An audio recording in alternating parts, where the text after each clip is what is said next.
قرشين صاغ أنقذوا هرم منقرع أصغر أهرامات الجيزة العظيمة من الهدم. تخيل إن هرم منقرع واحد من أهرامات الجيزة العظيمة كان ممكن يختفي تماما. محمد علي باشا كان ناوي يهده عشان يستخدم أحجاره في بناء القناطر الخيرية، لكن المفاجأة قرار غريب أنقذ الهدم، والسبب كان قرشين صاغ بس. في بداية القرن ال19 محمد علي باشا كان عنده حلم ضخم، إن هو يتحكم في مية النيل ويوزعها بطريقة تنفع الزراعة في كل فصول السنة.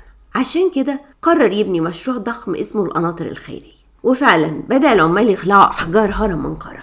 لكن العملية كانت صعبة جدا لأن الجزء السفلي منه مبني من الجرانيت الوردي. هنا ظهر المهندس الفرنساوي لينون باشا، ده كان كبير مهندسي الأشغال العمومية في مصر وقتها. حسب التكلفة واكتشف مفاجأة مذهلة: تكلفة هد الهرم ونقل الحجارة كانت أغلى من تقطيع حجارة جديدة بحوالي قرشين صاغ. المبلغ كان صغير، لكن محمد علي باشا لما سمع كده غير رأيه، وده القرار اللي أنقذ هرم منقرع من الاختفاء للأبد.